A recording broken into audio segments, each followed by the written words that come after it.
MLA కనసైగల్లోనే కదా ఇవన్నీ అభివృద్ధి చేసుకోవాల్సిన పరిస్థితి ఉంది. అభివృద్ధి వద్దండి, మీరు అభివృద్ధి చేయొద్దండి. ఉండే అభివృద్ధిని నాశనం చేయొద్దండి. ఉండే అభివృద్ధిని వచ్చేసి నాశనం చేస్తూ ఉంటారు.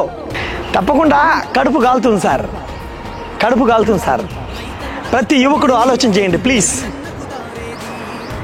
మనం ఏం చేయగలం అనుకోవద్దండి. ఒక్క యువకుడు 100 మందితో సమానం అవుతారు. ఎన్ని రోజులండి ఈ బతుకులో రాజకీయ నాయకులు ఇసుకలు ఓడుకుంటూ ఉన్నారు. మొత్తం ఇసుక, చాలా మంచి ఇసుక మన కౌంటిన్య నదిలో ఇసుకలు ఓడుకుంటూ ఉంటారు. ఓకే, సంతోషమే, సమాధానమే. కానీ ఈ ఆనకట్లు ఏం చేసినాయి ఏంటని రైతుకి నీళ్ళు లేకుండా మొత్తం ఆనకట్లంతా తెంపేసి ఇంత దూరం ఇసుకలు ఓడేస్తే ఆనకట్ట ఎట్లా వేస్తారు? అక్కడ గట్టు ఇక్కడ గట్టు ఉండాల. ఇంకా పోతే అడవి దగ్గరికి ఇసుకలు ఓడేసినారంటే ఎంత ఇది ఉండాల అన్నని.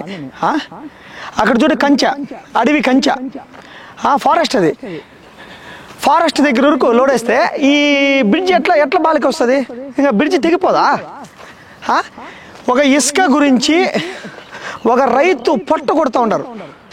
రైతు పొట్ట కాదు, రైతు కన్నీళ్ళు గార్చి వాడు రైతు ఆత్మహత్యలు చేసుకునేదానికి ప్రధానమైన కారణం ఈ ఇసుక మాఫియా. కానీ ఇక్కడ ఇసుక ఉంది కాబట్టి మొత్తం తెంపేసినారు, మొత్తం గిట్టు అంతా పగలు కొట్టేసినారు. ఇది ఎవరు? ఇది చూడు, నిన్న ఎత్తినారు ఇసుక.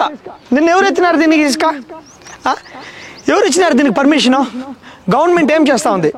ఎవరు ఎత్తినారు? వితౌట్ పర్మిషన్ ఇసుక ఎత్తేదానికి రూల్స్ లేదు. విత్ పర్మిషన్స్ తోటి కంపల్సరీ చేద్దాం, అందరూ ఇంప్రూవ్మెంట్ అవుదామండి. ఇండ్లకి ఇసుక లేకపోతే 100% ఇండ్లు కట్టేదానికి కాదు. దానికి ఒక ఎట్లా చేయాలి, దానికి ఏ విధంగా, దానికి రూల్స్ ఏమి, దాని రెగ్యులేషన్స్ ఏమి, ప్రభుత్వం ప్రకారంగా మనం ఎట్లా పోవాలా అనే దాని మీద కొంచెం కూర్చొని దాని ప్రకారంగా వెళ్ళాలా.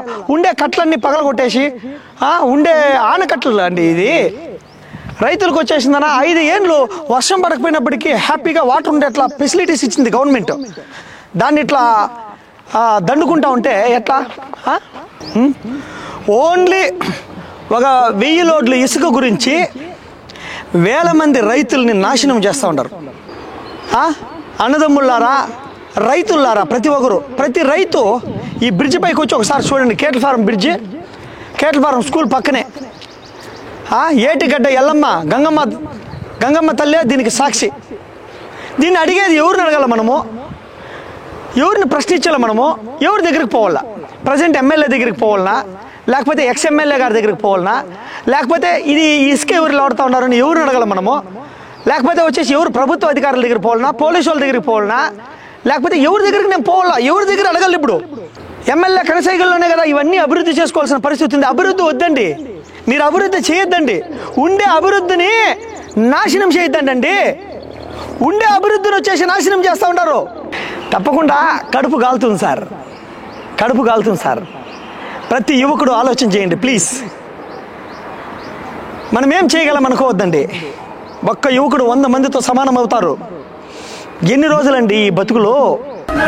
ఇప్పటిదాకా ఒక లెక్క, ఇప్పటి నుండి ఒక లెక్క.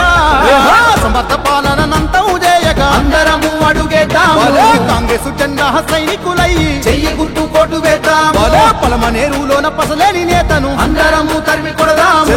మన మేలు కోరే మన శంకరన్నను ఎమ్మెల్యేగా గెలిపి